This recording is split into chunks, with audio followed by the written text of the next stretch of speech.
주시옵소서. 아멘. 감사드리며 예수 이름 받들어 기도하옵나이다. 아멘.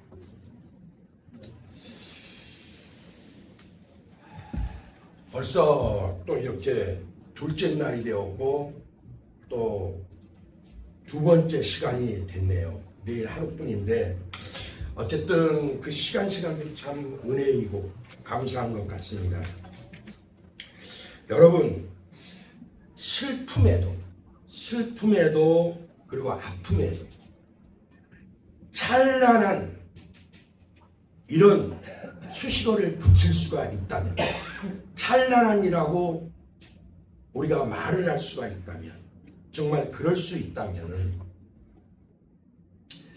그리스도인에게 있어 찬란한 슬픔이고 아픔이라고 하는 것이 또한 어떻게 그렇게 아픔이라고 말을 할 수가 있을까요? 그리고 또한 그 그리스도인에게 있어 슬픔과 아픔이란, 찬란한 아픔이란 과연 무엇일까요? 그것은 이 세상의 어떤 종류의 슬픔보다 그리고 아픔보다 자신의 죄악을 뒤돌아보고 두 눈이 퉁퉁 붓도록 통곡하며 흘리는 눈물, 회개의 눈물이야말로 바로 찬란한 슬픔 그리고 아픔의 눈물이라고 할 수 있지 않을까 싶습니다. 서 있어야 할 제자리, 삐딱선 탄 그리스도인의 위치를, 그것이야말로 바로 잡고 그 위치를 찾게 만드는 것이다라고 믿습니다. 여러분, 자동차가 유턴해야 될 때가 있죠. 어떤 때입니까? 길을 잘못 들었을 때, 길을 잘못 든 자동차가 제 길을 찾는 방법은 오직 유턴하는 것밖에는 없습니다. 만약 잘못된 길인 것을 알면서도, 가령 제가 부산을 가는 것이 목적인데 목포 가는 열차를 잘못 탔어요. 근데 가다가 보니까 이게 호남선이고 목포행이네. 내가 가야 될 곳은 부산인데, 이것을 알고도, 잘못한 것을 알면서도 끝까지 그래도 나는 이 차 타고 갈 거야. 그러면은 어떤 결과가 나올까요? 당연히 부산은 갈 수가 없고 자기가 원했던 방향과는 정반대의 방향으로 갈 수밖에 없어요. 그런데 중간에라도, 저 천안쯤 가서라도 이거 바꿔 타야겠네 하면서 내려서 차를 다시 바꿔 타야만이 부산을, 제 목적지를 갈 수가 있습니다.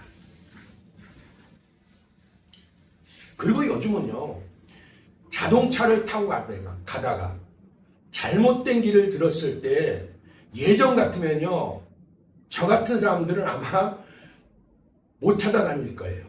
근데 요즘은요, 얼마나 세상이 좋아졌는지 누구나 다 손마다 들려있는 핸드폰이, 그리고 아니면 아름답고 낭낭한 목소리로 100m 앞에서 좌회전 하는 내비양이 친절히 잘 알려주기 때문에 그 음성을 듣고 따라만 가면 결코 길을 길일지라도 잘못되게 끝까지 갈 수는 없습니다. 여러분, 성경은 인간의 위대함이나 인간의 어떤 착함이나 인간의 어떤 잘남을 말해주지 않습니다. 심지어 우리 믿음의 조상 아브라함조차도, 성문 다윗조차도 그들은 위대하다라고 이야기하지 않습니다. 그들을 위대하게 만든 하나님이 정말 위대하신 분이라고 말을 해주고 있는 거예요.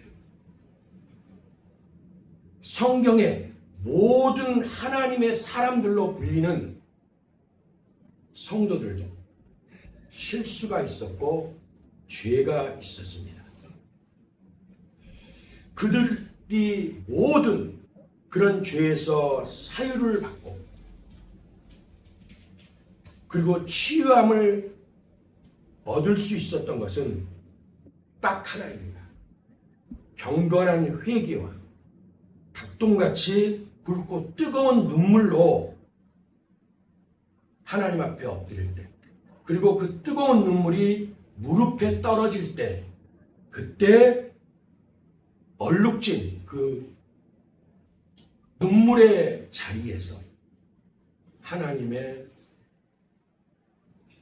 회개하는 그 응답이 임했습니다. 우리가 성경에서 그 신뢰를 보면 대표적인 경우의 한 사람이 바로 성군 다윗이라고 불리는 왕이라고도 할 수가 있습니다. 어떨까요? 다윗은 성군임이 분명하죠. 잘난 왕임이 분명하죠. 그러나 성경은 그것만을 말하지 않습니다. 여과 없이 그의 어두운 면도 들춰서 보여줍니다. 다윗은 우리아의 가정을 파탄낸 가정 파괴범입니다. 또 자기에게 죽도록 충성한 우리아는요, 이스라엘 사람도 아니에요. 햇사람, 지금의 터키 쪽의 사람이었어요. 그런데 자기에게 정말 죽도록 충성했던 충신 우리아를 살인교사하죠. 한마디로 편지를 보내가지고 요압 장군 총사령관한테 우리아를 최전선으로 보내서 죽게 만들라라고 살인교사를 합니다. 그리고 사지로 내몰아서 기어코 죽음에 붙이죠. 정말 잔인한 군주입니다. 그런 그가 한 1년여 정도를 완전히 강팍한 마음으로 있었습니다. 그가 얼마나 강팍했냐? 요압이 전령을 보내서 우리아가 전사했습니다. 그러니까 뭐라고 하느냐? 칼은 이 사람도 죽이고 저 사람도 죽인다. 얼마나 뻔뻔한 철문피입니까? 자기가 그래놓고 죽었다는 이야기를 들었을 때 다윗의 마음이 어땠을까요? 성공했구나. 이랬을 겁니다. 얼마나 악한 생각입니까? 그랬을 때 완전히 강팍해져 가지고 한 1년 가까이를 그것이 죄인 줄을 자각하지 못하고 있었어요. 그런데 나단 선지자가 갖고 비유를 베풀죠. 그때 비로소 회개를 하는데, 그 과정에서도 부자에게 양이 있는데 자기 것을 쓰지 않고 벗에게 대접을 할 때 가난한 사람의 한 마리 양을 빼앗아서 그것을 잡아서 대접했다 라는 말을 나단이 하니까, 그런 못쓸 놈이 어딨나, 그런 나쁜 놈이 어딨나, 이렇게 얘기해요. 그런데 그 비유의 내용은 누구를 가리키는 얘기였습니까? 다윗을 가리키는 얘기죠. 즉, 당신은 많은 아내들이 있지만 우리아는 딱 하나밖에 없지 않냐. 그런데 그 아내를 네가 취했어? 그러면서 나단 선지자가 바로 거기다 직설적으로 때리죠. 그 비유를 베푼 다음에, 왕이여, 바로 당신이 그런 자입니다. 이 히브리어 원문을 보면 그렇습니다. 왕이여, 당신이 바로 그런 사람입니다. 그랬을 때 다윗의 정말 부정적인 면을 한 번에 뒤집는 놀라운 반전이 일어나는데, 나단이 아무리 하나님의 선지자인들 사람일 뿐이에요. 자기는 만인 지상 1인 지하가 아니라 만인 지상이에요. 여봐라 하고 한 칼에 그냥 그럴 수도 있는데 나단 앞에 무릎을 팍 꿇습니다. 하나님, 제가 잘못했습니다. 그럼 나단의 말로 받았습니까? 하나님의 음성으로 받았습니다. 하나님의 음성으로 받았습니다. 그러면서 시편 6편의 배경이 되는 것이 바로 이 내용인데, 눈물로 하나님 앞에 회개하고 침상을 적실 정도로 뜨겁게 눈물을 흘립니다. 근데요, 정말 다윗의 저는 성경을 보면서 정말 멋지다고 생각되는 부분이 어떤 부분이냐? 그 어떤 부분보다도 바로 이 부분이에요. 하나님, 제게 있는 왕비들 중 우리 손수미는 안 돼요. 이런 말 안 했어요. 하나님, 제게 있는 아들 중 조길성이는 안 돼요. 이런 소리도 안 했어요. 뭐라고 했느냐? 하나님, 제게서 성령을 거두지 마옵소서. 하나님, 제게서 성실을 거두지 말라라고 애걸한 거예요. 다윗은 바로 알고 있었던 거예요. 자기에게 주신 모든 것들, 아내며 재산이며 자녀며 모든 것들은 다 하나님의 선물이다. 하나님과의 관계 속에서 주어진 것들이라. 하나님만이 복의 근원이라. 그래서 그 하나님을 붙잡았다. 하나님이 어느 정도까지 생각했냐? 야, 다윗 네게 필요했다면 내가 여인을 더 줬을 거라는 거예요. 그건 뭐예요? 하나님이 충분히 줄 만큼 줬다라는 거예요. 그럼에도 내가 욕심을 부렸어? 이거였던 거예요. 그 앞에서 삐지거나 하나님! 이러지 않았어요. 다윗은 하나님을 잘못했습니다. 그리고 그 중심 통해하는 내용은 자기의 죄에 대한 통해와 더불어서 하나님과의 관계를 열망했습니다. 하나님, 제게서 성령을 거두지 말라는 거예요. 성령을 거둬버리면 신약에 오신 성령님은 영원히 거하십니다. 그러나 구약에는 왔다가도 떠나는 분이 성령님입니다. 차이가 그것이 있습니다. 그런데 다윗은 거기에서 하나님 앞에 무릎 꿇고 가는 거예요. 그 회개를 하나님이 받으셨습니다. 그런 다윗이 가슴을 치며 밤마다 눈물로 통곡하면서 회개할 때 그의 죽음밖에 없던 영혼이 살아납니다. 죽어가던 심장이 팔딱거리면서 이제 또 뛰기 시작했습니다.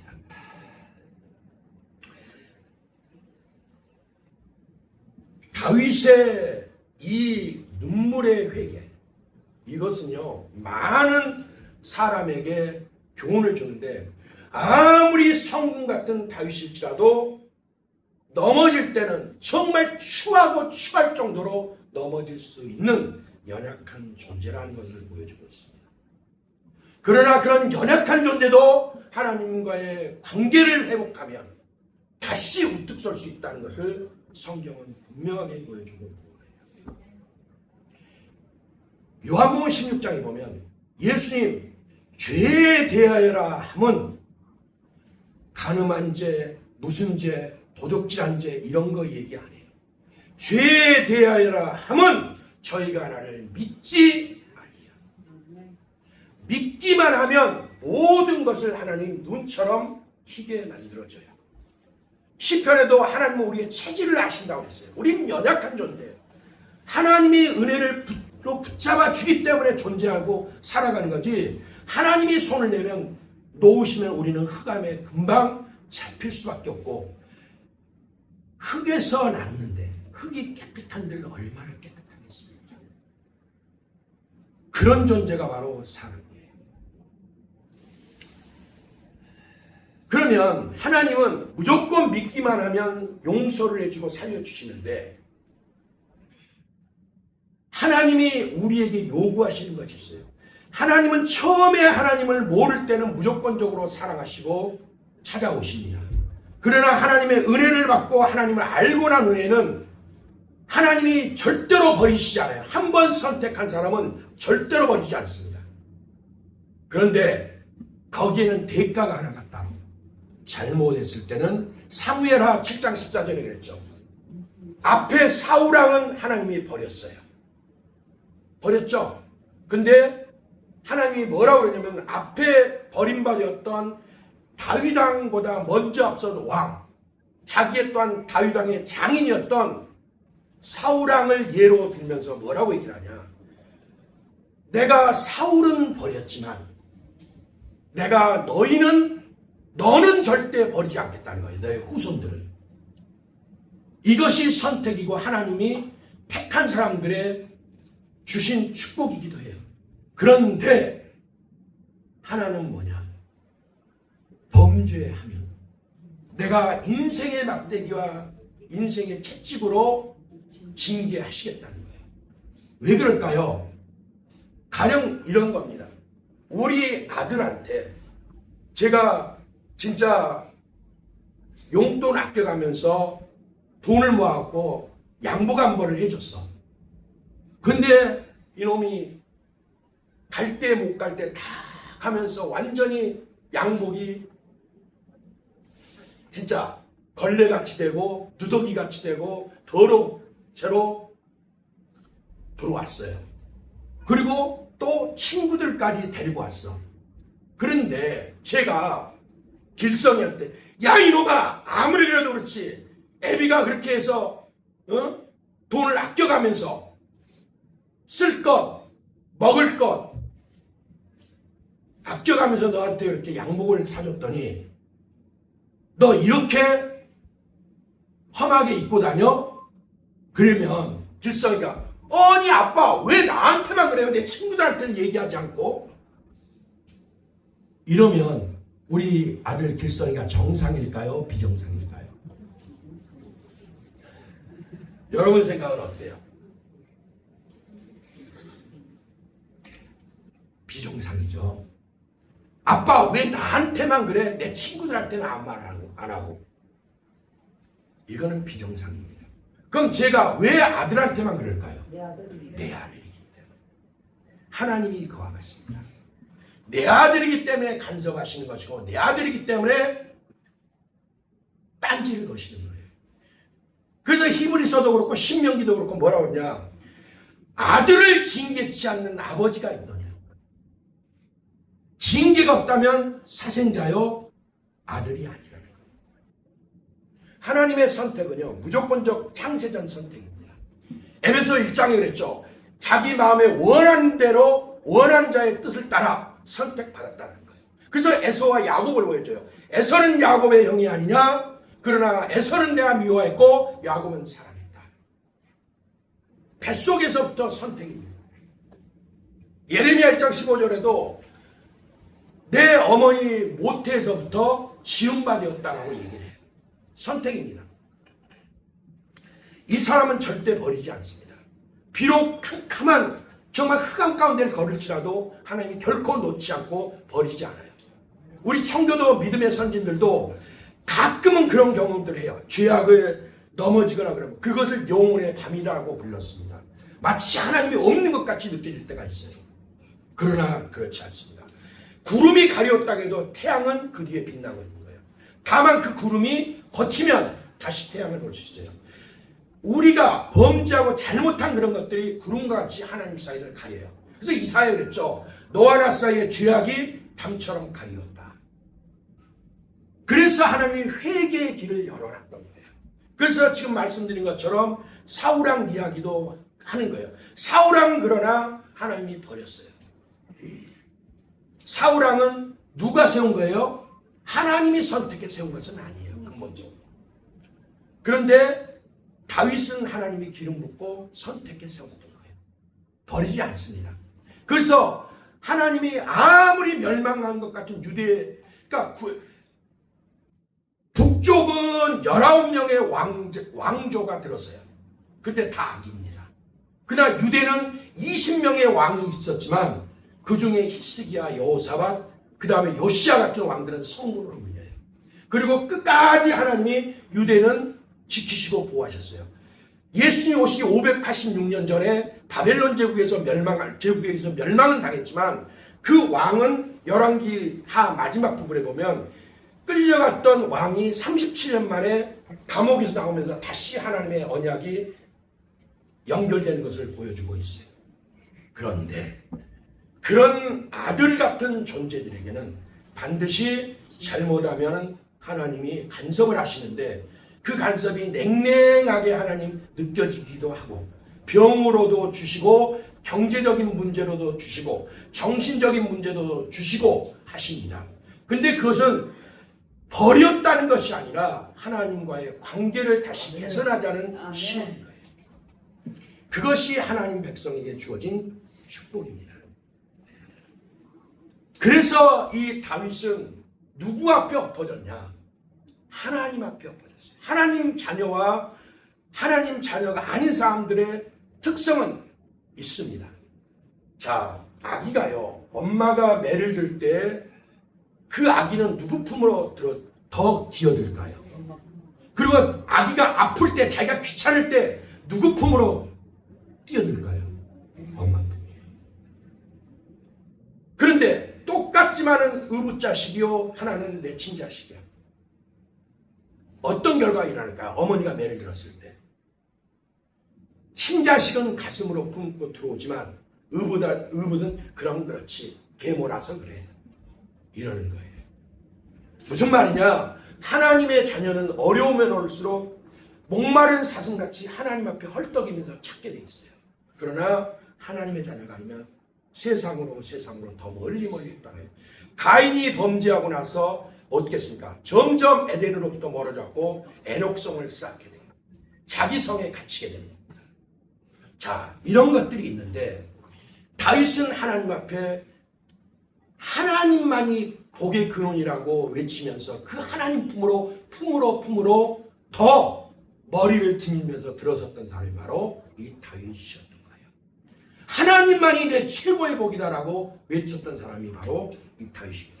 여러분, 오늘 단상 보이시니 한번 누가 읽어보세요. 천억은 살기 위해 이슬에 젖고 인생은 영생을 얻기 위해 눈물에 젖는다.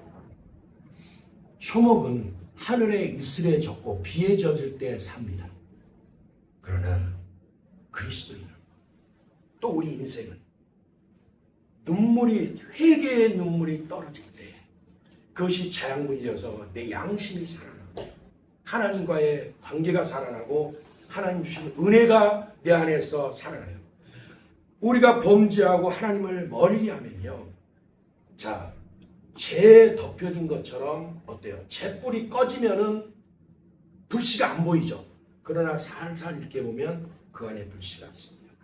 바로 그와 같아요. 우리 심령에 하나님이 붙여준 불길은 절대 꺼지지 않습니다.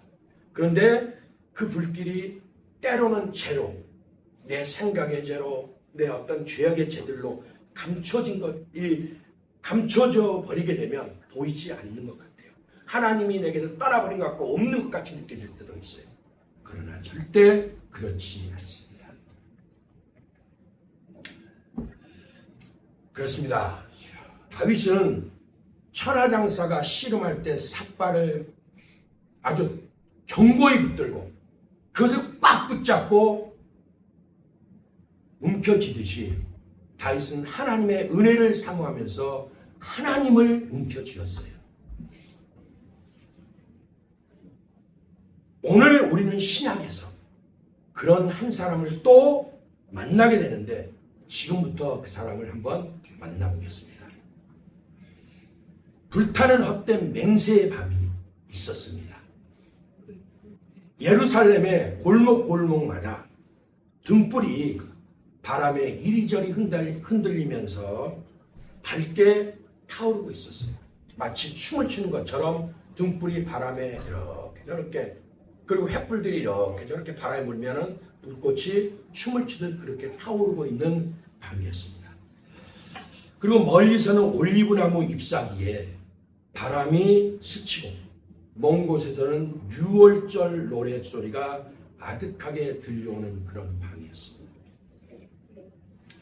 마지막 만찬의 여운이 베드로의 가슴에는 아직 남아있을 때였어요.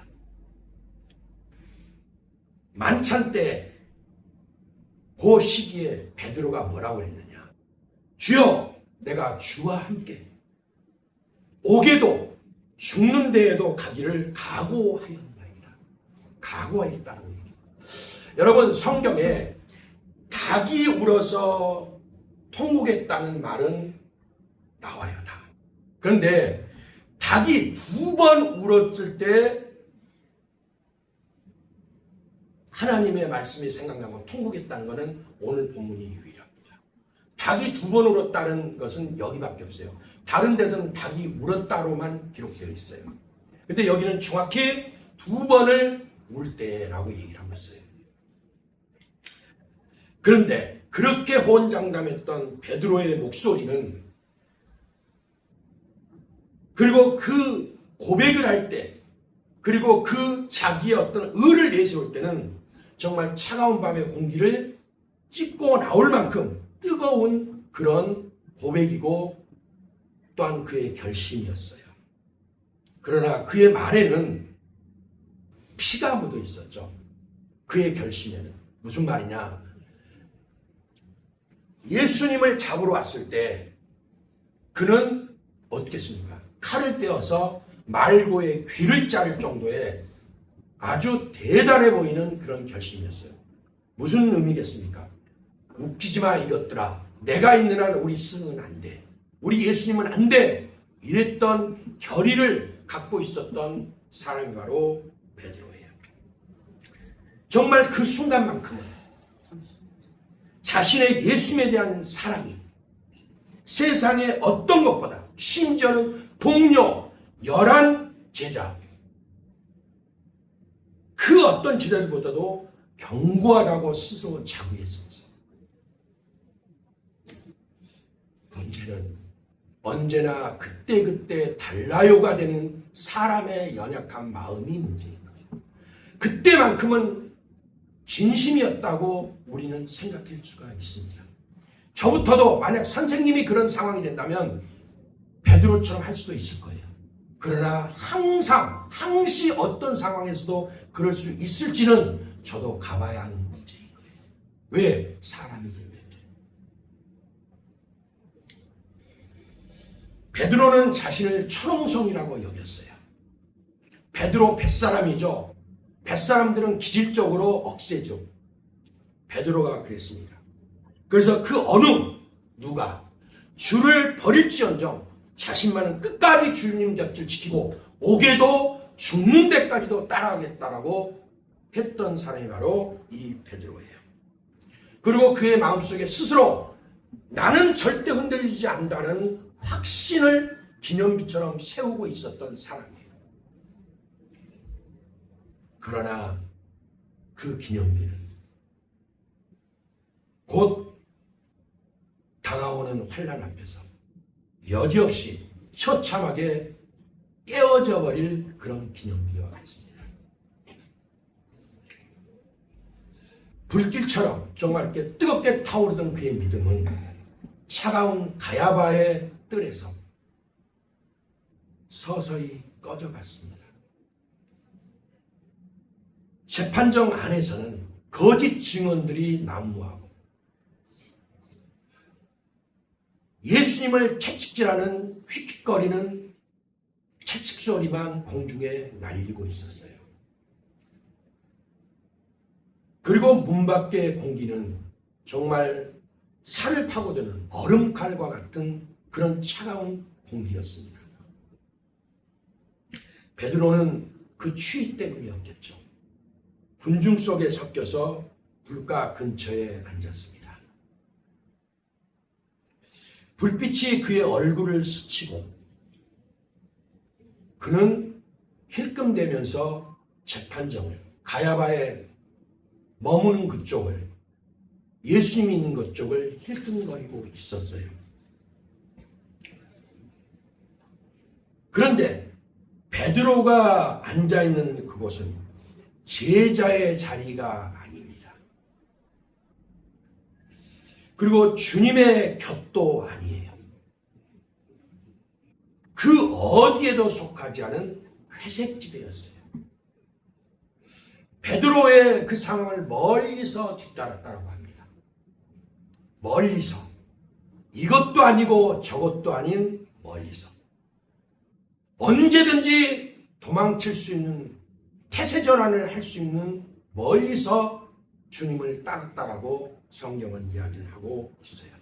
여러분, 이스라엘은요 단 한 번도 하나님을 우리는 안 섬길 거야 한 적이 없습니다. 늘 하나님을 섬겼고 그들은 늘 절기들을 지켰어요. 그런데 문제는 하나님만이 아니라 다른 우상도 같이 섬겼다는 거예요. 그들은 제3지대, 늘 회색지대에 거했던 민족들이 바로 이스라엘 민족이었어요. 여러분, 회색지대의 속성이 어떤 것이겠습니까? 회색지대라는 그 말이 내포하고 있는 의미가 뭐겠습니까? 색깔로 말하면 중립적인 색깔입니다. 검은색과 흰색 사이에서 그 어느 쪽에도 치우치지 않는 색깔이에요. 정말 그 색깔은 애매모호한 색깔입니다. 그리고 이솝 우화에 나온 것처럼 이것은 박쥐인지 새인지 확실한 구분이 안 가는 그런 색깔이, 그리고 그런 지대가 바로 회색 색깔이고 회색 지대인 거예요. 빛도 아니고 어둠도 아닌. 그러나 실상은 어찌 보면 어두운 쪽으로 더 기울어진 곳, 제3지대. 뜨겁지도 차갑지도 않은 미지근한 온도만 있는 그런 곳. 그것이 바로 회색지대예요. 베드로가 바로 이런 곳에 선 사람이고 회색지대에서 회색 색깔을 가지고 있는 애매모호한 회색 인간이었던 거예요. 언제? 지금 이 순간. 첫 번째 부인이 시작됩니다. 추위를 피해서 모닥불 옆에 앉았는데, 그리고 불꽃의 너울거림이 베드로의 눈에, 눈동자에 투영되고 있는 그때 한 여종이 베드로의 얼굴을 뚫어지게 쳐다보면서 말합니다. 당신, 저 사람 예수와 함께 있지 않았어. 그러니까 당신 예수의 제자 아니냐, 예수 도당의 사람 아니냐, 이 말을 하는 거예요. 베드로의 심장이 가슴속에서 흥하고 요란한 소리를 내고 떨어집니다. 정말 그 시간이 느릿느릿 흘러갑니다. 그리고 머릿속은 하얗게 정지된 것 같은, 아니야, 지금은 피해야 돼. 내가 주님을 위해 살아있어야 되잖아. 나까지 여기서 죽으면 안 되잖아. 스스로에게는 그럴듯한 이유를 붙여가면서 그렇게 스스로 자위를 했어요. 그러면서 그는 얼음장처럼 차가운 목소리를 내뱉습니다. 나는 그런 사람을 전혀 알지 못하고. 그때 멀리서 첫 번째 닭 울음소리가 차가운 새벽 공기를 갈라냅니다. 그리고 그 울음은 바람결에 실려와서 베드로의 귓가에 꽂혔지만 그는 그 소리를 외써 외면합니다.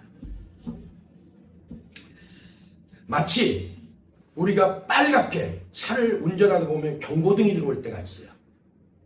그러나 그것을 조금만 더 가서, 아니면 아직은 하면서 그 경고등을 무시해버리는 경우들이 있어요. 바로 그와 같이 베드로는 그 닭울음 소리를 무시합니다. 그리고 이제 두 번째 부인이 시작돼요. 잠시 후에 다른 사람이 또 다가와서 말합니다. 당신은 갈릴리 사람이 맞아요. 말투가 그렇잖아요. 그 말은 칼끝처럼 그의 가슴, 베드로의 가슴을 찔러댑니다. 그의 손바닥은 이제 땀으로 흥건해지기 시작해요. 그만큼 긴장하기 시작했다는 거예요. 베드로의 시선은 그 사람의 눈길을 피해서 바닥으로 향하고, 베드로는 그 질문을 피해서 머리를 절레절레 흔들면서 옆으로 왔다 갔다 합니다. 아니야, 아직 때가 아니야. 내가 잡히면, 내 정체가 탄로나면 이걸로 끝일 거야. 스스로의 그 타협, 스스로에게 속삭이는 그것은 두려움이었지만은, 그는 그 두려움을, 아찔한 이 순간을 넘기기 위한 지혜롭고 그리고 모면할 수 있는 합리적인 생각이다, 합리적인 방법이다, 이렇게 생각을 합니다. 아니요, 나는 그 사람을 알지 못한다니까요. 목소리는 커지지만 베드로의 심장은 점점 작아져 갈 수밖에 없었어요. 그리고 또 이제 세 번째 부인이 시작됩니다. 마지막으로 또 다른 사람이 다가와서 확신에 찬 어조로 말을 해요. 내가 봤소. 당신은 분명 예수와 함께 있던 그 도당이 분명하오. 당신의 말투가 갈릴리 사람인 것을 분명하게 드러내고 있지 않소? 또 내가 직접 봤단 말이요. 이런 목소리. 이제는 부인하는 것조차 필사적인 몸부림이 되어버린 베드로입니다. 그는 결국 자신의 말에 결코 발라서는 안 될 독을 발라요. 그리고 고함치듯 외칩니다. 나는 저 사람을 절대 모른다. 전혀 알지 못하는 사람이다. 저주하건대 나는 저 사람을 결코 모른다. 그 순간 두 번째 닭울음이 뽑기호하고 들려옵니다. 이번 울음은 단순한 달개 울음소리가 아니었습니다.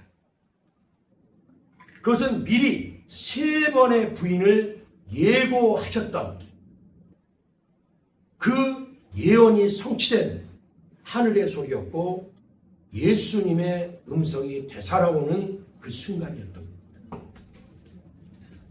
그 소리는 자기도 모르는 교만과 자기 의와 자기 확신에 가득 찼던 베드로. 그러나 실상은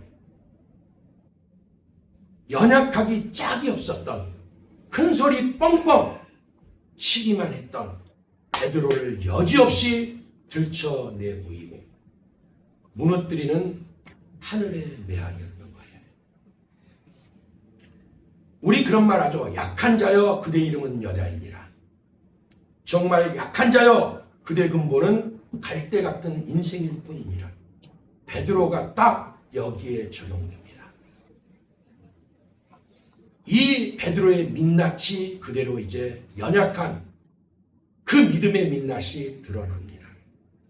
그때 딱 재판정에서 끌려 나오시던 예수님과 베드로의 눈이 마주칩니다. 그러나 그 눈빛은 심판의 칼날 같은 눈빛이 아닙니다. 원망의 화살, 차가운 경멸로 점철된 그런 눈빛이 아니었어요. 누구의 눈빛이요? 주님의 눈빛이. 그 눈빛은 한없이 부드러운 바람처럼 베드로의 영혼을 감싸안는 그런 눈빛이었어요. 산산이 부서져 조각조각 난 베드로를 품는 한없는 긍휼과 자비가 깃든 그런 눈길이었습니다. 그 눈빛은 마치 이렇게 말하는 듯합니다. 베드로야, 내가 너를 안다. 내가 나를 버릴 줄도, 내가 울 줄도, 그러나 그럼에도 내가 나를 다시 사랑할 줄 나는 안다. 아멘. 그 순간, 눈이 마주쳤던 그 순간, 베드로의 가슴 속에서는 무언가 무너지는 소리가 나기 시작합니다. 베드로의 자기의와 교만, 그 자기의라는 자기도 모르는 교만에 휩싸였던 그 베드로의 성벽이 모래성처럼 와그르르 무너져 내립니다. 베드로는 그 순간 뜰을 박차고 밖으로 뛰쳐나갑니다. 그러나 아직 골목은 어두웠고 바닥은 차갑습니다. 그러나 그의 마음은 무언가 모를 격정에 휩싸였고 안에서부터, 깊숙한 안에서부터 터져나오는 화라산 같은 뜨거움이 울컥울컥 거렸습니다. 그의 눈에서는 멈출 줄 모르는, 라면을 끓이고도 남을, 삼겹살을 구워 먹고도 남을 만한 뜨겁고 뜨거운 눈물이 세찬 장맛비처럼 쏟아져 내렸습니다. 베드로의 그 눈물은 단순한 후회의 눈물이 아니고 무너진 베드로 위에 떨어진 뭔지 모를 감격의 눈물이었던 겁니다. 그 감격은 아직은 깨닫지 못하는 감격에 머물고 있기는 하지만 말입니다. 그는 그러면서 깨닫습니다. 뭘요?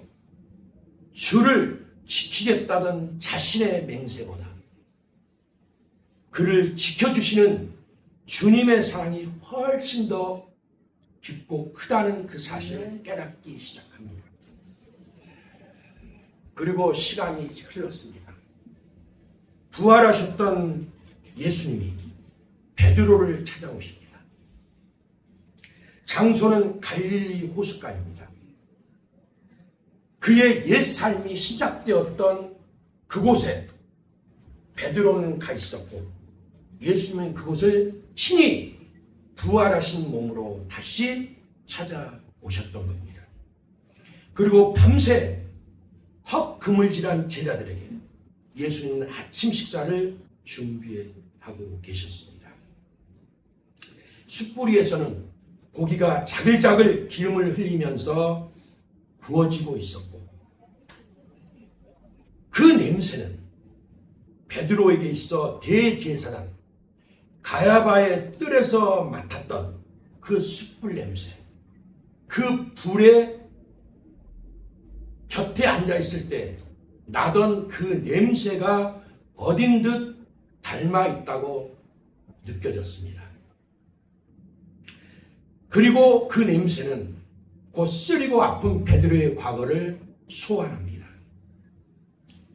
그러나 그 냄새는 이번에는 회복의 식탁으로 바뀌는 장소가 되고 회복의 식탁이 펼쳐진 그 갈릴리 호숫가의 냄새로 바뀝니다. 여기서 첫 번째 질문이 시작됩니다. 요한의 아들 시몬아, 내가 이 사람들보다 나를 더 사랑하느냐? 첫 번째 이 질문은 베드로의 첫 번째 예수님을 부인했던 그 아픈 기억을 덮어주는 은혜의 음성입니다. 왜 예수님이 요한의 아들 시몬아 내가 이 사람들보다라고 했을까요? 그냥 예수님이 내가 나를 사랑하느냐 이래도 될 것을 굳이 내가 이 사람들보다 더 나를 사랑하느냐 이렇게 질문을 하셨느냐 이 말이에요. 그 이유는 11제자보다 그리고 70제자가 이미 있었죠. 그런 제자들보다 그들 누구보다도 나만은 예수님을 사랑한다라고 자기 의에 그리고 자기 확신에 찼던 그 베드로의 신명을 꿰뚫으면서 날카롭게 들어오는 질문이었던 겁니다. 그리고 그 질문을 통해서 베드로의 멍울진 그 가슴을 다시 보듬으면서 회복시키는 은혜의 음성이 시작된 거예요. 베드로가 그러죠. 주님, 제가 주님을 사랑하는 줄 주께서 아시나이다. 주님, 제가 배신할 줄 주님은 알고 계시지 않습니까? 주님, 제 마음이 어떻다는 거 주께서 아시지 않습니까? 이렇게 고백합니다. 예수님이 말씀하십니다. 내 어린 양을 먹이라. 그리고 두 번째 질문이 나옵니다. 요한의 아들 시몬아, 내가 나를 사랑하느냐? 이 두 번째 질문은 예수님을 두 번째 부인했던 베드로의 그 허물을 다 덮어버리는 파도와도 같았습니다. 그리고 또 내 양을 치라는 명령은 어떤 감정만이 아니라 그냥 단순한 사랑의 예수님의 표현이 아니라 책임과 돌봄을 포함한 다시 사명장이 주어지는 그런 질문이었던 거예요. 주님은 이미 예언하셨어요. 뭐라고 했느냐? 누가복음 22장 31절과 34절을 보면 시몬아 시몬아 보라 사탄이 너희를 밀가루로 타려고 요구하였으나.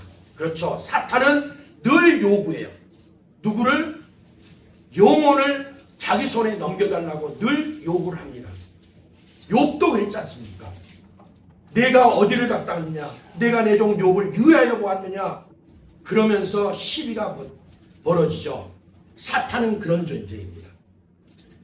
시몬아 시몬아 보라 사탄이 너희를 밀가루로 타려고 요구하였으나 그러나 내가 너를 위하여 내 믿음이 떨어지지 않기를 기도하였노니. 먼저 주님이 기도해 주셨다는 거예요. 사탄은 청구했고 그리고 밀가루도 부수려고 했고 그러기 위해서 청구했는데 주님은 그것이 이루어지지 않도록 사탄의 뜻대로 되지 않도록 주님이 그 믿음이 베드로의 믿음이 떨어지지 않기를 기도했다라고 얘기를 하십니다. 그리고 그 후에 덧붙여지는 말씀이 뭐냐? 너는 돌이킨 후에 내 형제를 묻게 하라. 베드로의 실수와 허물이 예고되어 있는 거예요. 알고 계시는 거예요. 돌이킨다는 건 뭡니까? 잘못된 것에도 돌이킨다는 거죠. 그럼 그 전까지 베드로가 예수님이 이런 말을 하실 정도로 잘못한 것이 있습니까? 없습니다. 벌써 예수님은 베드로가 부인하고 또 회복될 것을 이미 알고 예언하셨고 너는 돌이킨 후에 너에게 내가 다시 사명장을 줄 테니 너는 내 양을 먹이고 그들을 길러라. 그러면서 너는 돌이킨 후에 너의 실수와 허물을 돌이킨 후에 너에게 맡겨진 양들 내 형제를 굳게 하라. 이 말씀이셨던 거예요. 베드로가 그럽니다. 그가 말하되 주여 내가 주와 함께 오게도 죽는 데에도 가기를 각오하였나이다. 예수님은 이렇게 벌써 알고 말씀하시는데 베드로는 모르기 때문에 한 치 앞을 모르는 사람일 뿐이기 때문에 뭐라고 하냐? 베드로가 말하되 그가 말하되 주여 내가 주와 함께 오게도 감옥살이도 같이 하겠다는 거예요. 그리고 죽는 그 자리까지도 가기를 각오했다라고 얘기해요. 각오했다. 내가 하겠다 이 소리예요. 각오했습니다 이 소리예요. 예수님이 뭐라고 하십니까? 이르시되 베드로야 내가 네게 말하노니 오늘 닭 울기 전에 내가 3번 나를 부인하리라. 이미 이 상황이 가야바의 뜰이 펼쳐지기 전에 예수님은 벌써 예언을 하셨던 거예요. 여기에는 베드로의 부인과 베드로의 돌이킴과, 아니 더 정확히 얘기하면 다시 돌이키게 하시는 하나님의 은혜가 주어져서 베드로가 다시 하나님과 회복될 것을 미리 말씀을 하셨어요. 다시 돌아가서 세 번째 질문이 예수님이 시작됩니다. 요한의 아들 시몬아, 내가 나를 사랑하느냐? 이 질문은 세 번째 끝까지 부인했던 베드로의 상처를 깊숙이 파고들면서 마치 의사가 그 환부를 먼저 회복시킨 후에 그것을 치료하는 것처럼 그 상처받은 그곳을 이 질문이 날카롭게 파고들면서 그 상처를 꺼내놓게 하고, 그리고 그를 다시 회복시켜 주시는 세 번째 질문을 하신 거예요. 세 번의 부인을, 세 번의 질문을 통해서 하나님이 용서하시고 덮어주시는 은혜를 지금 주고 계시는 거예요. 이 세 번째 질문을 들었을 때 베드로는 근심합니다. 그러나 그 근심은 절망이 아니라 상처를 치료하고 새살이 돋게 해주는 치유의 빛으로 들어왔던 거예요. 주님, 모든 것을 아시오매. 내가 주님을 사랑하는 줄을 주께서 아시나이다. 아까 제가 그랬죠. 하나님의 사람 특성이 있다고 했습니다. 베드로가 비록 부인하고 그 상황을 이기지 못하여 연약하디 연약한 모습으로 주님을 부인했지만, 베드로의 마음에는 베드로의 진짜 이 잿빛으로 뒤덮인 그 심령 속에 그것을 살짝만 들춰내면 주님을 향한 열망의 불길, 하나님을 사랑하는 그 불씨가 남아 있었던 거예요. 그래서 내가 주님을 사랑하는 줄을 아시지 않습니까? 제 마음 주님 아시지 않습니까? 이렇게 고백을 합니다. 예수님이 세 번째로 그 고백 속에 듣고 말씀을 하십니다. 내 양을 먹여라. 내 양을 먹여라. 자, 저 같으면 아마 이렇게 됐으면 이런 나쁜 놈이 있나 하면서는 찾아가거나 그러지 않을 수도 있을 것 같아요. 무슨 다시 회복시켜 사명장, 무슨 사명장입니까? 근데 주님은 자신을 저주까지 했던, 부인을 넘어 저주까지 했던 그 베드로를 찾아가셨어요. 이미 끝장나버린 것 같은 베드로에게 불씨를 다시 피어 올리시면서 사명을 회복시켜 주시고 다시 사도로서의 사명장을 주십니다. 그렇습니다. 수치스럽고 쓰리고 아픈 베드로의 입술에 나왔던, 예수님을 부인했던 그 세 번의 부인과 저주를 역시 똑같이 베드로의 입을 통해서 세 번의 질문을 던지시고, 세 번의 하나님께서 내 마음 아시지 않습니까? 주님이 내 마음 아시지 않습니까? 주님 사랑하는 걸 아시지 않습니까? 하는 그 고백을 기어코 받아내시고 사명장을 주시고 다시 회복시키십니다. 그리고 주님이 말씀하세요. 요한복음 21장에 보면 베드로가 부인할 것까지 아시고 돌이키라고 말씀하셨던 그 주님은 베드로가 앞으로 어떻게 사역하다 어떻게 죽을 것까지도 이미 다 말씀하세요. 그게 요한복음 21장 18절부터 19절을 보면 이렇게 얘기를 합니다. 네가 젊어서는 스스로 띠띠고 원하는 곳으로 다녔거니, 그러니까 한마디로 네 마음대로 살았거니와 늙어서는 내 팔을 벌리리니 남이 내게 띠띠우고, 젊어서는 네 마음대로 했지만 늙어서는 네 마음대로 하는 게 아니라 남이 내게 띠를 띠고 원치 않은 곳으로 데려가리라. 베드로는 원하는 삶을 살았지만 이제부터의 삶은 네가 원치 않는 삶이 될 거다. 그리고 네 스스로 다니는 것이 아니라 남이 띠띠워주고 다니게 할 거다, 이 말이에요. 그런데 이 말은 베드로의 죽음을 포함한 예수님의 말씀이었던 거예요. 베드로가 나중에 십자가에서 매달려 죽을 것을 가리켜 하신 말씀이에요. 손을 벌린다는 것은 십자가 진다는 말인 거예요. 그 얘기를 합니다. 아직 살아있고 아직 이제 회복시키는 그 단계에서 베드로의 마지막 죽음까지도 주님이 지금 말씀을 하고 계시는 거예요. 바울도, 사도들의 대표격인 바울도 순교했고 베드로도 순교했습니다. 그러나 두 사람의 순교의 방법이 달라요. 베드로는 유대인이기 때문에 십자가의 형을 당했고 바울은 로마 시민권을 가진 자이기 때문에 로마 시민권을 가진 사람은 실을 떨면서 두려워하고 피했던 십자가형을 주지 않고 목을 잘라 죽였습니다. 베드로. 그렇게 순교했어요. 그러나 그들은 다 순교의 제물로 하나님 앞에 영광을 돌렸어요. 결국 주님은 주님에 대한 베드로의 이 지고지순한 사랑을 끝내는 죽음과 영광으로 승화시켜 주셨던 거예요. 그러면 우리는 어떨까요? 이것이 베드로 옛사람의 이야기로만 끝날까요? 현재 우리 믿는 자들의 3번의 부인 사례를 한번 우리도 여기에 빗대서 한번 보겠습니다. 우리가 직장에서 압박을 받고 불리해질까봐 내 신앙을 숨기는 그런 순간, 그런 상황은 또 없습니다. 내 가족과 친구들과 불편해질까봐 내가 예수 믿는 것을 드러내놓고 살아가고 있는 모습은 또 없습니까? 요한복음에 보면 관원들 중에도 예수님이 메시아인 걸 알면서도 유대교에서 축출당하고 완전히 삶이 망가질까봐 두려워서 드러내놓고 예수를 인정하지 못했다라고 하는데, 그렇게만 끝나면 좋겠는데 그 다음에 아주 따끔한 이야기를 합니다.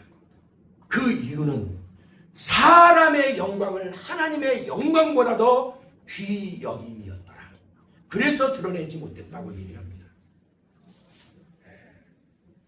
우리가 또한 불편한 순간을 피하기 위해서 신앙을 숨기고 살아가고 또한 살아왔던 적이 많이 저부터도 있습니다. 하나님도 이해하시겠지. 하나님 이 상황 아시잖아.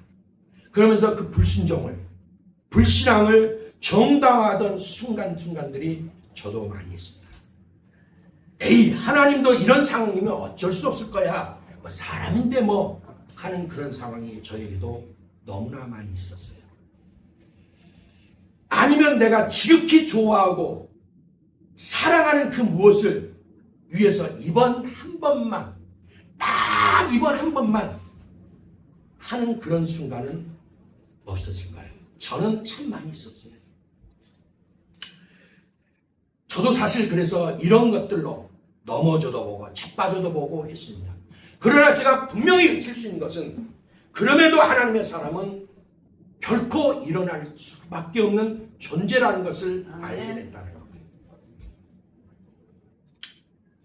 우리 모두는 베드로처럼 감당치도 못할 맹세, 지키지도 못할 결심을 수시로 하곤 합니다. 그러나 실제는 어떨까요? 우리의 삶 속에는 가야바 제사장의 뜰 같은 상황을 우리는 날마다 눈뜨면서 마주합니다. 베드로가 섰던 그 가야바의 뜰 같은 그 상황을 우리는 매일매일 속에서 마주하고 있다고 해도 과언이 아닙니다. 그 시련의 시험장 앞에서 우리는 너무 쉽게, 또 저는 줄을 모른다고 말합니다. 우리는 너무도 쉽게 그 상황 속에서 주님을 부인해버립니다. 입으로, 행동으로, 삶의 몸짓으로 말입니다. 그러나 그럼에도 불구하고 주님은 여전히 우리에게 묻습니다. 여러분, 이 세상에는 행복과 불행이 있어요. 불행이 있고 행복이 있습니다. 그런데 이 행복과 불행 사이에 중간 단어가 있어요. 그 단어는 다행이다라는 단어입니다. 불행한 상황 속인데 그래도 이만하길 다행이야. 내가 정말 어쩔 수 없는 상황인데 그래도 이 정도로 다행이야. 행복과 불행 사이에 다행이라는 단어가 있습니다. 우리 그리스도인은 이 세상 속에 다행이다라는 그 단어를 감히 가진 존재라고 말할 수가 있어요. 그 다행은 나는 끊임없는 환난에 노출되지만 다행히도 내게 생명의 주님, 나를 보호하시는 그 주님이 계시다고 하는, 그래서 다행이다 하는 그 다행이 우리에게는 있습니다. 주님이 베드로에게 물으셨던 것처럼 우리에게도 여전히 물어오십니다. 내가 나를 사랑하느냐? 그 질문은 책망이 아니라 다시 시작하라는 초대이기도 해요. 우리가 무너졌던 자리, 내가 절망하는 자리, 내가 힘겹게 느껴지는 그 자리에서, 그래서 그 주님을 부인할 수밖에 없는 그런 자리에서 다시 일어서라는 그런 초청이기도 합니다. 그렇습니다. 주님이 이 순간까지 내가 예수 믿는 믿음을 유지하고 주님의 이름을 부를 수 있는 것은 우리의 맹세 때문이 아니고 우리의 결단 때문이 아니고 사랑하시되 끝까지 사랑하시는 그 주님의 은혜 때문에 우리가 있는 줄 믿습니다. 주님은 자신을 부인하고 저주까지 한 한심한 제자 그 베드로를 사랑하시되 끝까지 사랑하셨습니다. 베드로를 바라보시는 우리 주님의 눈빛은 사나운 배가 먹이를 금방이라도 잡아먹을 듯 이글이글거리는 그 눈빛으로 바라보는 것이 아니고, 그 무섭고 날카로운 눈빛이 아니고, 연약하디 연약한 믿음의 날개를 힘겹게 나래치는 새끼, 그 새끼를 바라보는 엄마 독수리의 애잔한 눈빛으로 우리를 지금도 바라보고 계십니다. 정말 태양보다 더 뜨거운 온기를 가지고 그 온기 어린 눈으로 우리를 바라보고 계시는 겁니다. 이 사랑을 입었던 베드로, 교회의 전승으로 내려오는 전설 같은 이야기가 있습니다. 베드로는 이 눈빛, 자기를 바라보시던 그 주님의 눈빛이 생각나고 그 저주의 가야바 뜰이 생각날 때마다 매일매일 통곡하면서 울었다고 합니다. 정말 하나님의 은혜로 있을 데 없는 자, 왜 구속하여 주는지 나는 알 수 없다. 그렇습니다. 사람은 하나님이 왜 나 같은 것을 선택해 주셨지? 왜 나를 성도 삼아 주셨지? 왜 나를 이런 목사로 만들고 권사로 만들고 집사로 만들고 또한 예수 믿는 성도로 만들어 주셨지? 우리는 모릅니다. 하나님이 다만 내가 너를 사랑했다라고 하시는데 우리는 그 사랑을 믿는 겁니다. 아니, 믿어지는 거예요. 그래서 영생을 주시기로 작정된 자는 다 믿더라. 영생이 작정된 자의 특성은 하나님 말씀이 믿어지고 내 마음에 새겨진다는 하는 사실이에요. 베드로는 매일매일을 통곡하면서 그 사역을 정말 감격에 젖어 감당해 나갔습니다. 그리고 마지막 그 삶의 끝은 요한복음에 말씀하신 것처럼 십자가를 지고 가는데, 내려오는 전승에 의하면 그 마지막을 순교의 제물로 드려질 때 주님 지신 십자가, 내가 어찌 바로 지고 가겠느냐 하면서 거꾸로 지고 갔다고 해요. 거꾸로. 주님은 이렇게 지셨는데 베드로는 거꾸로 지고 갔다고 합니다. 이런 베드로의 회개의 삶과 그 뒤에 아름다운 하나님을 향한 사랑의 그 사역은 그를 따르는 제자들과 많은 믿음의 후손들에게 본이 되고 덕이 됐어요. 예전에 유럽의 교회들 중 어떤 교회들은 우리는 십자가를 걸어놓잖아요, 교회다가. 근데 유럽의 어떤 교회들은 닭을 걸어놨다고 해요. 닭을. 그 이유는 뭐냐? 닭 울음소리에 무너졌던 베드로, 닭 울음소리에 회개했던 그 베드로를 기억하고 상징하는 정말 그런 십자가 같은 그런 상징물로 걸어놨다라고 해요. 그만큼 베드로의 삶과 회개는 아주 드라마틱한 반전을 보여주고 있는 겁니다. 그리고 반면교사가 됐다라는 그런 의미입니다. 정말 아따, 우리 주님 멋져보러 아닙니까? 베드로도 멋져보러 아니에요. 그 눈빛이 오늘도 예수님의 그 따사로운 눈빛이 저와 여러분을 향하고 계십니다. 아멘. 그 눈빛은 바람에 흔들리는 갈대 같은 우리, 넘어질 수밖에 없는 우리일지라도 결코 꺾지 않으십니다. 산 갈 때라도 꺾지 아니하시고 꺼져가는 심지라도 끄지 아니하신다라는 그 하나님의 은혜의 그 말씀이 오늘 저희와 여러분에게도 확신되어지길 원합니다. 아멘. 그 눈빛은 오히려 환난과 고난의 바람을 잠재우고 우리들 삶에 부는 그 바람들을 잠잠케 하시는 그 은혜의 눈빛이 되고 있는 겁니다. 그래서 무너진 우리 삶의 자리 위에 그 터에서 은혜의 깃발, 승리의 깃발을 다시 올리게 하시고 그리고 승리의 찬송가를 부르게 해주십니다. 우리가 주님을 3번 부인한 자리보다 주님의 사랑은 3번 더 깊고 우리가 흘린 눈물보다 3배 더 주님은 더 흘리셨으며 우리가 우리를 무너뜨렸던 그 무게보다도 우리를 올려주시는 사랑의 무게가 더 무겁고 크다라는 거예요. 그러나 이것을 어찌 숫자상으로 3번이라고 말하겠습니까? 그것은 영원한 3번이요. 3이라는 숫자는 하나님 나라에서 완전한 숫자를 말하는 거예요. 삼각형이 가장 안정적인 구도라고 합니다. 바로 이 3이라고 성경에 상징으로 보여주고 있는 이 숫자들은 완벽하고 완전한 것을 말해요. 그런데 이 영원한이라는 거, 완전한이라는 말은 사람은 쓸 수가 없어요. 어떤 가수가 1000년을 내게 빌려준다면 그 1000년을 당신을 위해, 사랑을 위해 다 쓰겠다라고 목매이게 노래하지만 우리는 그 1000년 아니라 1000만 년을 준다 해도 우리는 영원이라는 단어를 쓸 수가 없어요. 그 단어를 쓸 수 있는 분은 오직 하나님뿐이에요. 아멘.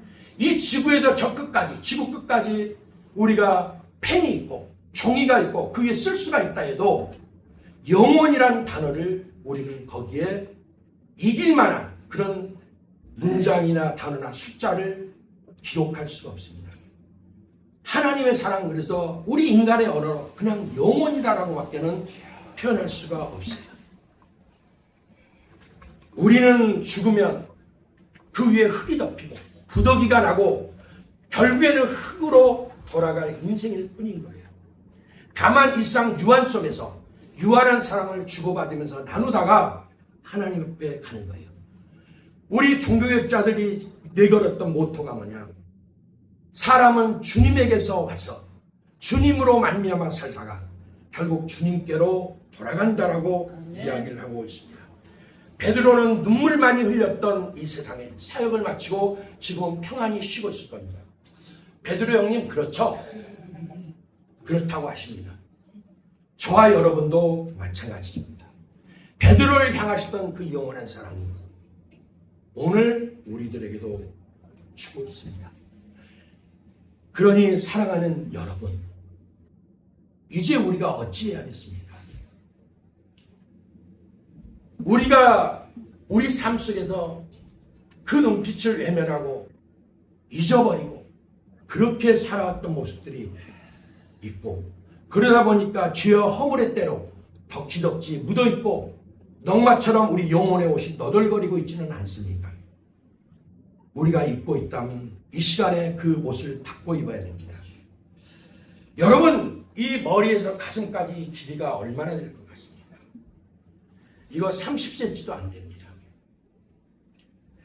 그런데 이 30cm도 안 되는 이 가슴에, 머리와 이 가슴에 30cm도 안 되는 이 거리에, 그리고 이 마음에 주님이 왕으로 계셔야 되는데, 왕이신 예수님은 내 머리에만 계시고 내 가슴에 왕자 위에는 앉아 계시지 않는 것은 아닐까요? 내가 왕으로 행세했던 그 보좌를 주님의 보좌로 내어드려야 됩니다. 우린 더 이상 왕자의 게임이라고 하는 것을 해서는 안 돼요. 그건 미국 드라마에나 나오는 내용입니다. 우리는 왕자의 게임을 하는 존재가 아니라 그 은혜로 감사하며 살아가는 존재들이기 때문에 그래요. 이 머리부터 가슴까지 30cm도 안 되는 이 거리가, 그 거리에 주님이 왕으로 오시기까지 어찌 그리 10년, 20년, 30년, 수십 년이 걸립니까? 저가 그렇다는 거예요. 저가.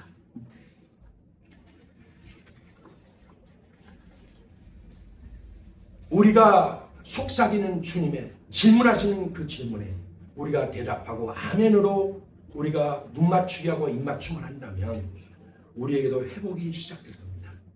정말 바위처럼 완악하고 철옹성 같은 사나이 중에 사나이 베드로의 자기가 깨진 것도 결국은 생각났던, 심겨졌던 주님의 말씀 때문이었어요. 그 울림 앞에 무릎을 꿇었던 겁니다. 그리고 결국 그 말씀이 온 세상이 따라갈 듯한 대성통곡을 하게 했고, 그 말씀이 가슴을 부드럽게 하면서 베드로를 돌이키게 만들었어요. 여러분, 우리가 불렀던 영문 밖의 길이라는 찬양 아십니까? 그 찬양이 그렇죠. 눈물 없이 못 가는 길, 피 없이 못 가는 길. 영문 밖의 좁은 길이 골고다의 길이라네. 주님이 이미 걸어가셨습니다. 우리도 걸어갈 수 있습니다. 영생복락 얻으려면 이 길만은 걸어야 해. 배고파도 올라가고 춥더라도 올라가세. 우리는 환경에 무너지고 눈물 나는 그 자리에서 무너지는 존재가 결코 아닙니다. 왜? 아픈 다리 싸매주고 저는 다리 고쳐주사 보지 못한 눈을 열어 영생길을 늘 보여주시는 주님의 사랑이 우리에게 있기 때문입니다. 정말 7.8기 할지라도 제 십자가 바로 지고 골고다의 높은 곳에 나도 가게 하옵소서. 십자가의 고개턱이 참 어려워도 주님 가신 길이라면 내가 어찌 못 가겠습니까? 주님 제자 베드로는 거꾸로도 갔사오니 고생이라 못 가오며 죽음이라 못 가오리. 여러분, 우리 잠시 눈을 감고 기도하겠습니다. 마무리 기도하겠습니다. 제가 기도할 테니 여러분도 속으로 같이 기도해 주시기 바랍니다. 주님, 우리들의 마음 속에도, 우리들의 삶 속에도 베드로가 마주해야만 했던 배신과 모순의 뜰, 우리 믿음의 민낯이 그대로 드러나는 가야바의 뜰이 있습니다. 두려움 때문에, 사람의 눈 때문에, 우리 유익과 안락함 때문에 죽기까지 주님을 따른다 하면서도 베드로처럼 어쩔 수 없음을 핑계로 멀찍이 앉아 입술과 혀와 행동으로 부인했던 회색지대가 있었고 또 지금도 있습니다. 그 부끄러운 자리를 우리 믿음의 민낯들이 그림자처럼 깔려있는 그 시간들을 주님께서 그 옛날 베드로를 바라보시던 그 눈빛, 태양보다 더 온기 있는 그 눈빛으로 오늘 이 시간 우리를 바라보시고 덮어주옵소서. 우리 부끄러운 발걸음을 회복의 갈릴리로 이끌어 주옵소서. 주께서 베드로에게 새어 물으신 사랑의 질문, 영원한 것들이 담겨진 주님의 그 질문, 그래서 기어이 받아내고 들으셨던 베드로의 고백이 이 시간 드려지는 우리 모두의 고백이 되게 하여 주옵소서. 그래서 우리 모두에게 주신 영원한 시간과 영원히 좋은 것들을 누리는 영생을 믿으며 이 시간 고백하는 우리 모두의 고백이 영원한 회복으로 이끌어진 신앙 고백이 되었던 그 베드로의 신앙 고백같이 되게 하여 주옵소서. 눈물 많고 한숨 많은 일상 가시밭길이라도 그 길이 주님과 함께 걷는 길이라면 우리가 그 길을 사양 안고 걷길 소원합니다. 아니, 걸을 수 있는 그 힘을 주옵소서.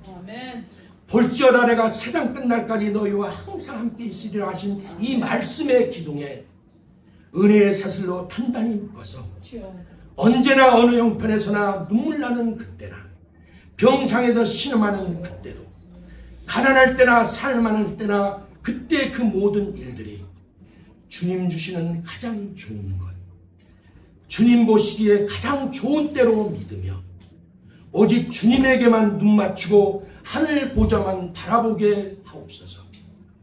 예수님의 이름으로 기도드립니다. 아멘, 아멘. 사회자에게 임하겠습니다.